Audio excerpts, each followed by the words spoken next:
इमरान खान साहब का जेल में केस लगा हुआ था। जेल में जो केस था वहाँ पे क्या सूरत हाल पैदा हुई, इमरान खान साहब ने क्या कहा, ये चीज़ें मैं आपके सामने रखता हूँ। लेकिन पहले ज़रा इसको आप देख लें कि अडियाला जेल में जो तोशाखाना 2 केस है उसकी समाअत हुई और इमरान खान साहब के ऊपर फौरी तौर पर कोशिश की जा रही है कि इस एक और केस में उन्हें सज़ा दी जा सके। इमरान खान के वकला और अहले खाना को समाअत तक रसाई देने की दरख्वास्त की गई कि जनाब वकील थे आन दो। बल्कि इमरान खान साहब के वकील ने यह कहा कि जज साहब सलमान अकरम राजा साहब इमरान खान साहब के फोकल पर्सन है इन कानूनी मामलात में और मल्टीपल केसेस चल रहे हैं, उन्हें अंदर आने दिया जाए और दीगर वकला को आने दिया जाए। तो एक तो इमरान खान साहब के वकला और अहले खाना को समाअत तक रसाई देने की दरख्वास्त दी गई, जिस पर जज शाहरुख अर्जुमन ने जेल के बाहर मौजूद उस्मा खान को कमरा अदालत में बुलाया। इमरान खान के वकला सफाई सलमान सफदर और कौसीन मुफ्ती अदालत में पेश हुए। वकील कौसीन मुफ्ती ने नैब के गवाह पर जरा करने के लिए अदालत से मजीद वक्त मांगा, जिसकी स्पेशल प्रोसिक्यूटर उमर मजीद ने मुखालफत की और कहा कि जानबूझकर ट्रायल को तूल देने की कोशिश की जा रही है। इमरान खान की बहन कमरा अदालत में आ चुकी हैं, अब भी गवाह पर जरा नहीं की जा रही। जिन 2 गवाहों को बयान रिकॉर्ड करने के लिए तलब किया गया था वो भी मौजूद है। वकला सफाई वक्त पर कमरा अदालत में भी नहीं आते, इन्हें पाबंद किया जाए। दूसरी जानिब सलमान सफदर ने कहा कि अगर ऐसा ट्रायल करना है तो वो स्टेट कौंसल मुकर्रर करके फैसला दे दें, ना वकला आ सकते हैं ना अहले खाना और ना ही मीडिया। जज शाहरुख अर्जुमन ने जवाबन हौसला दिया है। इमरान खान और बुशरा बीबी भी कमरा अदालत में मौजूद थे। अब ये जिस तरह ट्रायल हो रहा है सारी दुनिया को पता है और पीटीआई को ये लगता है कि उनके साथ इस ट्रायल में भी माजी की तरह ज्यादती होगी। जैसे साइफर वाला मुकदमा बनाया गया, जैसे इद्दत वाला केस चलाया गया, जैसे तोशाखाना का एक और पहले केस चलाया गया, ये वो सारे मुकदमात हैं जो अलकादर वाला भी, ये सारे मुकदमात ऐसे हैं जहां इमरान खान साहब को और उनकी पार्टी को बड़े शदीद तहफुजात रहे हैं। 9 मई के मुकदमात तो वो तो ना 3 में ना 13 में, जिस किस्म के वो मुकदमात हैं उन्हें अगर आप सुने और उन्हें आप पढ़ें तो इंसान के रोंगटे खड़े हो जाते हैं कि इतनी बड़ी मिस्टेक्स जिस मुल्क के अंदर इदारे कर रहे हैं वो मुकदमात में, उन इदारों को क्या रहने का इख्तियार भी है? अजीबोगरीब किस्म की बोंगियां मारी हुई है वहां पे। और अभी तो इतना आगे निकल गई पुलिस, इतनी एडवांस हो गई पंजाब पुलिस के पंजाब में एडवांस में एफआईआर भी हो जाती। वो गुजरपुरा की एक एफआईआर गर्दिश कर रही है, वो 4 तारीख को हो गई थी कि 5 तारीख को ये होने वाला है जनाब, पहले से हमने एफआईआर दे दी है। बहरहाल इमरान खान साहब ने हमें कुछ बातें की। एक तो उन्होंने खुशी का इजहार किया है इमरान खान साहब ने कि इतनी फस्तायत और जुल्म के बावजूद, जबर के बावजूद लोग निकले और लोग अपनी मदद आपके तहत निकले, ये भी इमरान खान साहब ने कहा। इतना जुल्म किसी मार्शल लॉ में भी नहीं हुआ जितना जुल्म अब हो रहा है, ये भी इमरान खान साहब ने कहा। दूसरा, इमरान खान साहब ने नई हिकमत अमली मुतारफ करवाई है जिसे पाकिस्तान तहरीक इंसाफ के लोग, स्पेशली वो न्याजी साहब जो अहमद न्याजी साहब, वो भी ये कह रहे थे कि इमरान खान का हुक्म आया है कि अब स्मार्ट एहतजाज करना है। ये स्मार्ट एहतजाज क्या होता है? इमरान खान साहब ने सन 2020 में जब कोरोना वायरस आया तो उस वक्त इमरान खान साहब ने कहा था कि स्मार्ट लॉकडाउन हम करेंगे, इससे नुकसान कम से कम होगा और हम अपना टारगेट भी अचीव करेंगे, अपने लोगों की जान भी बचाएंगे। यानी हम नुकसान से भी बचेंगे और हम कोरोना वायरस से भी बचेंगे। ये इमरान खान साहब ने जब स्मार्ट लॉकडाउन का कहा तो इसके ऊपर अपोजिशन ने बड़ा मजाक उड़ाया। एस्टेब्लिशमेंट ने सहाफियों को बुला बुला कर कहा कि हमारा वजीर आजम शायद अजीब अजीब हरकतें कर रहा है, आप जनाब इमरान खान को समझाएं। एस्टेब्लिशमेंट कहती थी सहाफियों को कि इमरान खान को जाकर कायल करो कि वो पूरे मुल्क के अंदर लॉकडाउन लगा दे। सहाफी जाकर इमरान खान साहब से कहते थे कि जनाब आप पूरे मुल्क में लॉकडाउन लगा दे। एस्टेब्लिशमेंट सियासतदानों से भी कहती थी, अपोजिशन से भी प्रेशर डालती थी, मीडिया को भी कहती थी, ताकि इमरान खान साहब पूरा लॉकडाउन लगाएं और इमरान खान साहब का पूरा बंदोबस्त हो जाए पाकिस्तान की सियासत में। क्योंकि 2019 में नवाज शरीफ साहब मुकम्मल डील कर चुके थे जनरल बाजवा से, तो अब उन्हें जल्दी थी कि कोरोना के बहाने ही इमरान खान साहब को निकाल दें। लेकिन इमरान खान साहब ने बात इनकी नहीं सुनी और एक स्मार्ट लॉकडाउन की तरफ गए, जिसका शुरू में मजाक उड़ाया गया, लेकिन फिर पूरी दुनिया ने तारीफ की और उन्होंने कहा कि पाकिस्तान एक ऐसा मुल्क है जो दुनिया के टॉप 3 मुल्कों में है जिन्होंने कोरोना वायरस का मुकाबला किया। अब आजकल कुछ सहाफी और कुछ दीगर लोग जो हैं इमरान खान साहब के उस दौर में जब कोरोना वायरस आया हुआ था, एक अखबार की कटिंग निकालकर लगाते हैं जिसपे इमरान खान साहब ने कहा था कि जो लोग जलसे जुलूसों के लिए कुर्सियां वगैरह देंगे उनकी चीजें, उनका सामान जब्त किया जाएगा। और वो सहाफी कोई लिखता है जी हम दायरों में घूम रहे हैं, कोई कह रहा है जी इमरान खान के दौर में भी ऐसा था, कोई कह रहा है जी याद माजी अजाब है यार। अब तो मैं सिर्फ याद दिलाऊं, वो कोरोना वायरस का दौर था। इमरान खान ने तो किसी भी जलसे की परमिशन देने से इनकार नहीं किया। बल्कि वो तो इन चीज़ों को बॉदर ही नहीं करते थे। कोई जलसा करना चाह रहा है, जुलूस करना चाह रहा है। जितने PMLN ने इमरान खान साहब के दौरे हुकूमत में जलसे किए, उनकी तो कोई माजी में मिसाल ही नहीं मिलती। जितने फजल रहमान साहब ने किए, पीपल्स पार्टी ने किए, इमरान खान साहब ने फ्री हैंड दिया हुआ था कि आपने जितने जलसे करने आप करें, लॉन्ग मार्चेस लेकर आने आप लेकर आए। ये जलसे भी करते थे, लॉन्ग मार्च भी लेकर आते थे। तो इमरान खान ने तो जमहूरी होने का सबूत दिया था। लेकिन इमरान खान के मुखालिफिन बहुत ही घटिया निकले और उन्होंने तमाम जमहूरी इकदार जो हैं उन्हें पामाल किया है, सिर्फ इमरान खान की मुखालफत में और उसके खौफ की वजह से, उसकी मकबूलियत की खौफ की वजह से। और उनको क्या मसला है, इन्हें लगता है जब तक इमरान खान है या उसकी मकबूलियत है, सियासत में इनकी दाल नहीं गलेगी। तो वो जनाब, वो जो कटिंग जो है वो इस वक्त पेस्ट करके तो प्रोपेगेंडा किया जाता है, वो कोरोना वायरस के टाइम की है। और आज अगर कोई मना करता है तो आप उसके साथ इसका मुवाजना नहीं कर सकते। किसी की जान बचाने के लिए आप ये कह रहे हैं कि लोगों को आप इकट्ठा ना करें। बहरहाल स्मार्ट लॉकडाउन के बाद इमरान खान साहब ने स्मार्ट एहतजाज की कॉल दी है। वो ये कहते हैं स्मार्ट एहतजाज करें, यानी आपने गिरफ्तार नहीं होना और आपका अपना नुकसान नहीं होना चाहिए, लेकिन आप हुकूमत के नाक में भी दम करके रखें। और यानी वो कहते हैं भगा भगा के मारे इन्हें। अब हमारा जो सहाफ़ी तबका है उनको आदत है देखने की कि इकट्ठा हुजूम आ रहा है बहुत बड़ा, और ये हजूम आकर खड़ा हो गया, इसको अपने जनाब देखना है और यहां तसल्ली से खड़े होकर इनकी कवरेज करनी है, इनके इंटरव्यूज करने और चला देना है। अब इसके लिए मीडिया को एस्टेब्लिशमेंट की मिन्नतें करनी पड़ेंगी कि जनाब उनको इकट्ठा तो होने दें, हमने उनसे बात करनी है। एस्टेब्लिशमेंट ने सारे रास्ते बंद कर दिए हैं। अब एक ही रास्ता है पाकिस्तान तहरीक इंसाफ के पास कि वो एहतजाज करें और पुलिस के आने से पहले निकल जाएं, या रैलियां निकालें, छोटी मोटी एहतजाज करें, मुख्तलिफ शहरों में, मुख्तलिफ देहात में, अलग अलग जगह पे करें। वो उन्होंने किया है। अब ये सिलसिला आगे बढ़ेगा तो पाकिस्तानी एक नई तरह की सियासत देखेंगे, एक नए तरह का एहतजाज देखेंगे, जिसके लिए ना तो पाकिस्तानी मीडिया ट्रेंड है और जिसके लिए ना तो पाकिस्तान का सिस्टम पहले से ट्रेंड है और ना इन्होंने ऐसी चीज पहले विटनेस की है। इमरान खान साहब ने पाकिस्तान की सियासत में बहुत सारी ऐसी चीजें मुतारफ करवाई जो इससे पहले नहीं थी। सबसे बड़ा जो इमरान खान साहब का कंट्रीब्यूशन है पाकिस्तान की सियासत में, वो मिडिल क्लास को सियासत के अंदर लेकर आना है। मिडिल क्लास जो सियासत से अपने आप को इररेलेवेंट रखती थी। यहां पे एक मिडिल क्लास के अंदर मशहूर जुमला होता था, मैं तो बिल्कुल गैर सियासी हूं भाई मैं तो बिल्कुल सियासत में नहीं हूं भाई। यानी ये बड़ा फख्र समझते थे लोग के भी सियासत से मेरे से सियासी बात कोई ना करे, तो गाली समझते थे लोग इसको। तो इमरान खान साहब ने लोगों को इस तरफ तवज्जो दिलवाई, उन्हें लेकर आए और अभी वही मिडिल क्लास जो है वो गले की हड्डी बनी हुई है, ना वो निगली जाती है। बिस्मिल्लाहिर्रहमानिर्रहीम, अस्सलाम वालेकुम नादरीन, आप यूट्यूब चैनल देख रहे हैं, मैं इमरान खान हूँ। नादरीन, इमरान खान साहब की बहनें अडियाला जेल पहुंची। जैसा कि उन्होंने पिछले हफ्ते कहा था कि सुहेल अफरीदी अपने तमाम MPs के साथ आएंगे अडियाला जेल के बाहर, तो आज खैबर पख्तूनख्वा से सुहेल अफरीदी अपने तमाम MPs के साथ अडियाला जेल के बाहर पहुंच गए। मैंने वहाँ पे जो जर्नलिस्ट हैं उनसे बात की, उन्होंने कहा जी बिल्कुल ये सड़कें बंद की हुई हैं और आज की सूरत हाल ये है कि पहले तो कोई दुकान खुली होती थी, कोई मार्केट वगैरह खुली होती थी अडियाला रोड पे, लेकिन आज इंतज़ामिया ने पूरा कर्फ्यू लगा दिया है। तमाम मार्केटें, सब दुकानें, सब कुछ बंद करवा दिया है और ये एक सड़क है जिसको ब्लॉक कर दिया गया है, बंद कर दिया गया है। इसके अंदर जो लोग मौजूद हैं, इससे निज़ाम को कोई फ़र्क नहीं पड़ता। ये 5 दिन भी बैठे रहें तो कोई फ़र्क नहीं पड़ेगा। लेकिन देखें, जो इंटरनेशनली खबर जाएगी, पाकिस्तान के अंदर जो खबर जाएगी, उससे इम्पैक्ट तो आता है।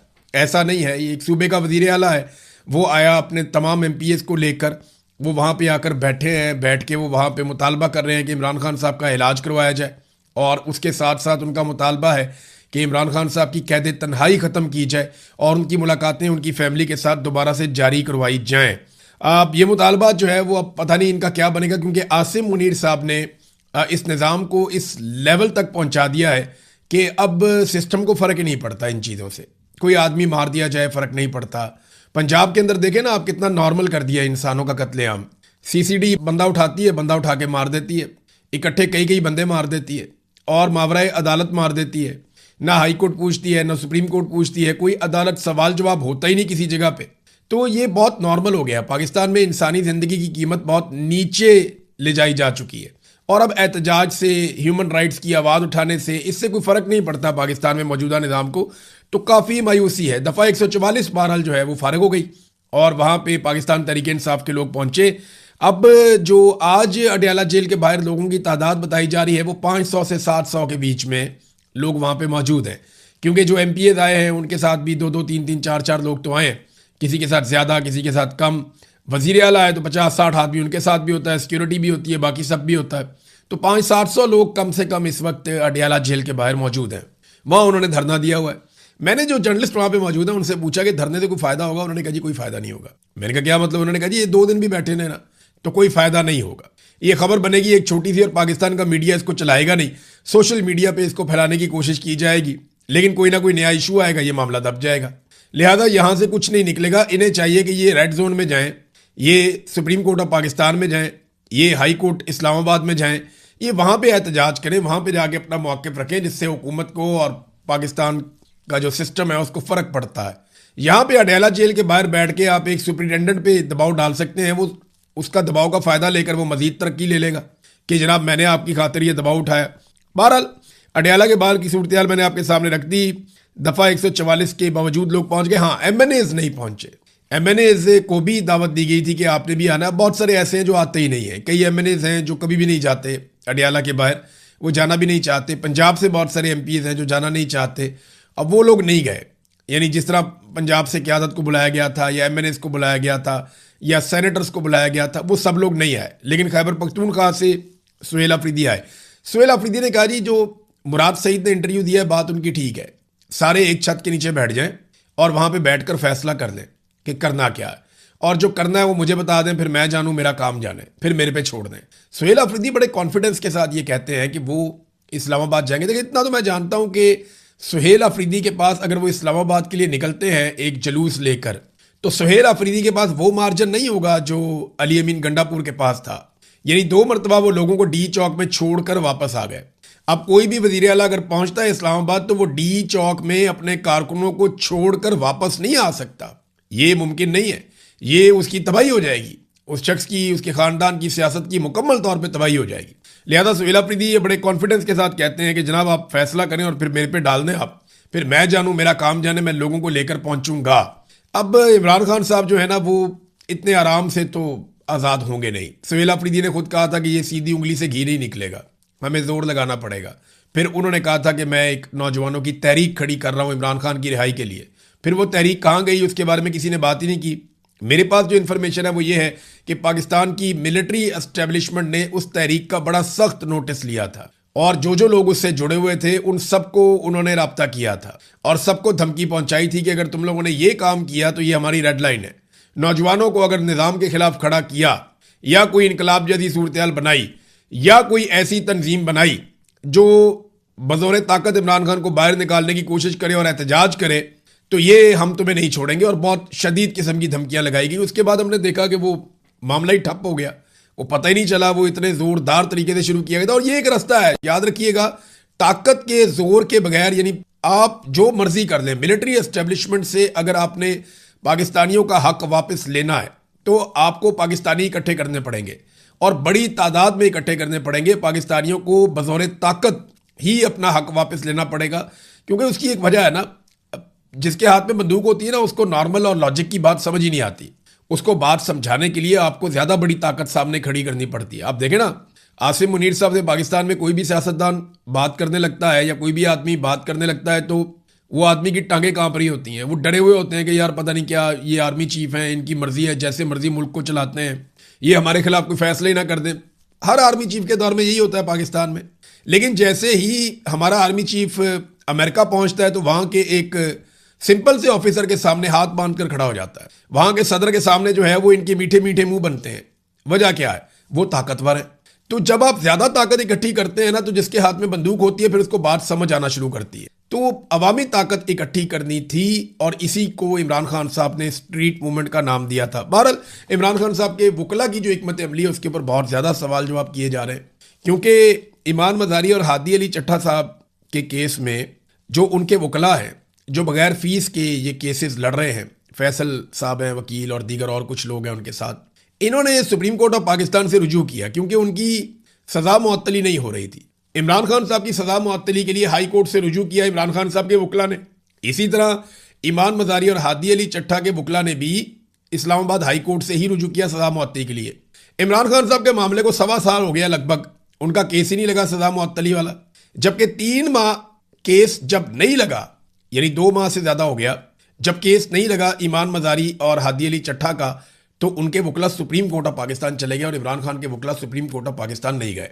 तो सुप्रीम कोर्ट ऑफ पाकिस्तान ने 2 हफ्ते के अंदर इस्लामाबाद हाई कोर्ट को बाउंड कर दिया कि हम यहां मौजूद हैं, हम केस को पेंडिंग कर रहे हैं, 2 हफ्ते का आपके पास टाइम है, 2 हफ्ते के अंदर आप फैसला करें सजा मुअत्तली के मामले पर। तो उनकी आज़ादी का रास्ता बनता हुआ दिखाई दे रहा है। इमरान खान के मामले में उनके वकला यहां तक पहुंचे ही नहीं। देखिए उसकी वजह क्या है, उन्हें लगता है शायद मायूसी है या हिकमत अमली का फुकदान है। करोड़ों रुपया इमरान खान साहब के वकला को, इमरान खान साहब की फैमिली ने, इमरान खान साहब की पार्टी ने, इन लोगों ने करोड़ों रुपया दिया, बहुत पैसा दिया, लेकिन इसके बावजूद वो सुप्रीम कोर्ट ऑफ पाकिस्तान अभी तक नहीं गए। ये अनफॉर्चुनेट है, जबकि 3 महीने के अंदर वो चीज़ हासिल की हादी अली चट्टा और ईमान मज़ारी के वकला ने, जिन वकला ने फीस भी नहीं ली। तो एक तो ये बहुत तनकीद हो रही है इमरान खान के वकला पे। लेकिन मैं एक बात यहां कहना चाहता हूं, अगर पाकिस्तान के सारे जज इकट्ठे होकर बैठ के भी इमरान खान की रिहाई का फैसला दे देना, एक भी जज ऐसा ना हो जो इस फैसले के खिलाफ इख्तलाफी नोट लिखे, और पाकिस्तान के तमाम सैकड़ों जज इकट्ठे बैठकर फैसला दे दें इमरान खान साहब की रिहाई का, तब भी इमरान खान साहब की रिहाई नहीं होनी। क्योंकि इमरान खान साहब कानून की कैद में ही नहीं है। कानून को तो सिर्फ एक टूल के तौर पे इस्तेमाल किया गया। इमरान खान साहब आर्मी चीफ की कैद में है। आर्मी चीफ ने अपनी जिद और अपने मफाद के लिए इमरान खान साहब को जेल में रखा हुआ, और कोई मसला ही नहीं है इसमें। मुल्की मफाद तो है ही नहीं। देखें जितने दिन इमरान खान साहब जेल में, मुल्क नीचे से नीचे, नीचे से नीचे जा रहा है। अगर मुल्की मफाद होता तो कोई नजर आ जाता ना। पाकिस्तान का इसमें टके का कोई मफाद नहीं है इमरान खान साहब को जेल में डालने का। इसमें मफाद सिर्फ चंद जर्नैलों का है, जिसमें फील्ड मार्शल आसिम मुनीर साहब जो हैं उनका मेन मफाद है और उनकी अपनी जिद है। ये कोई कानूनी मामला नहीं है। पाकिस्तान के सारे जज भी कह देना इमरान खान को छोड़ दो तो नहीं छोड़ेंगे।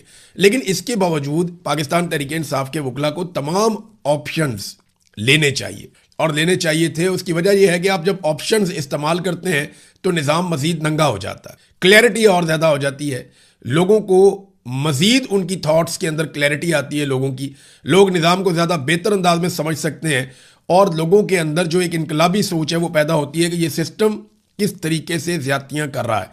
नाजरीन, सिस्टम तो और भी बड़ी ज्यादतियां कर रहा है। अब पेट्रोल के ऊपर 9 माह में जो हुकूमत ने लेवी इकट्ठी कर ली है, ये खबरें आई हैं, ये लगभग 1200 अरब रुपए की लेवी इकट्ठी कर ली इन्होंने। 1200 अरब रुपए की लेवी इकट्ठी कर ली 9 महीनों के अंदर। और बिजली के ऊपर कितना इजाफी टैक्स वसूल कर लिया? 1900 अरब रुपया। 19 खरब एक इकट्ठा कर लिया, 12 खरब एक इकट्ठा कर लिया, तो 3100 अरब रुपया इन्होंने कौम से इजाफी टैक्सेस ले लिए। ये वो पैसा है कौम को देना ही नहीं चाहिए था, लेकिन देना क्यों पड़ रहा है? कोई रास्ता नहीं है। ये जो हुकूमत के वज़रा कह रहे हैं ना कि हमें ये लेना पड़ेगा टैक्स, हमारे पास और कोई रास्ता नहीं है, ये बिल्कुल ठीक कह रहे हैं, क्योंकि लोगों ने इनकी हुकूमत को तस्लीम नहीं किया। पाकिस्तान में सियासी इस्तेहकाम नहीं है, पाकिस्तान में लोग सरमायाकारी करना नहीं चाहते, जिसकी वजह से कारोबारी ज़िंदगी बंद हो गया।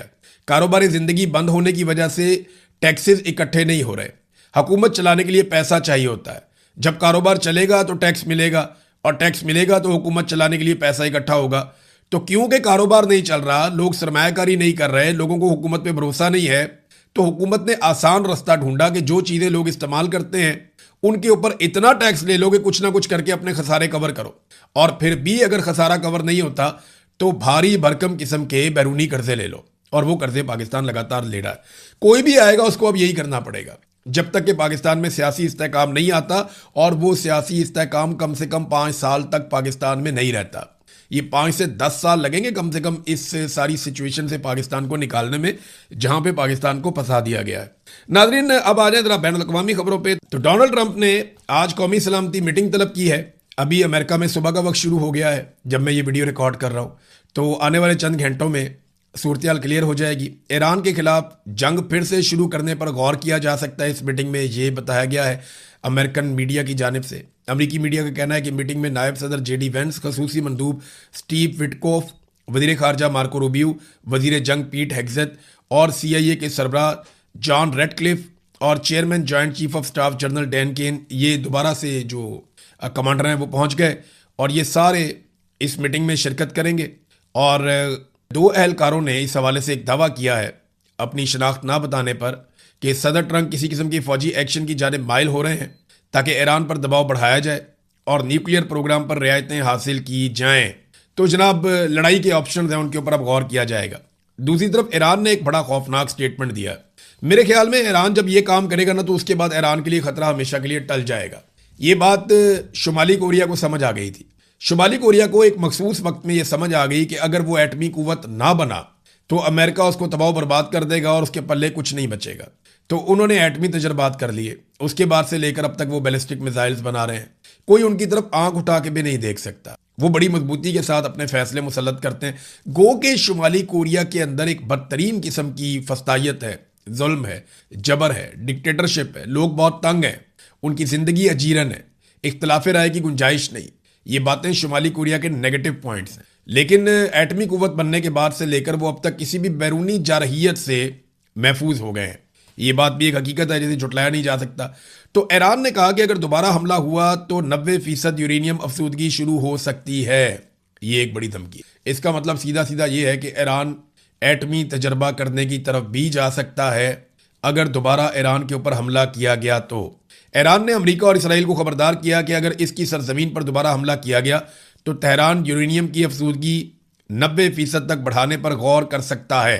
ईरानी पार्लिमानी कमीशन के तर्जुमान इब्राहिम रज़ाई ने ये चीज़ अनाउंस की और अपने बयान में कहा कि अमेरिका और इसराइल की जानिब से किसी नए फौजी कार्रवाई की सूरत में ईरान के मुमकिन रद्द-ए-अमल में 90% तक यूरेनियम अफसूदगी भी शामिल हो सकती है। उन्होंने कहा कि इस मामले का पार्लियामेंट में जायजा लिया जाएगा और कौमी मफादात के मुताबिक फैसला किया जाएगा। अब अगर ईरान के ऊपर अमेरिका और इसराइल अटैक करते हैं तो वो कहेंगे जी हमने तो पहले से कह दिया था, और एक जवाब उनके पास होगा कि बार बार हमलों से बचने के लिए हमें दिफाई नुक्ता नज़र से एटमी तजर्बा करना पड़ा है। तो ये अब एक नई सिचुएशन है अमेरिका के सामने, इसको वो कैसे टैकल करते हैं। बहरहाल 4 ईरानी पकड़े गए हैं बूबियान के जजीरे पे। ये एक किराए की कश्ती पे पहुंच रहे थे और ये जो ईरानी लोग हैं इनका ताल्लुक जो कुवैती सरकार ने बताया, कुवैत के पास है ना ये बूबियान का जजीरा, ये बहुत इंपॉर्टेंट है। मैंने आपको कुछ अर्सा पहले इसका नक्शा दिखाया था। कुवैत के साथ ये बूबियान का एक बहुत बड़ा जजीरा है। इसमें अमरीकी स्ट्रेटेजिक जो है वो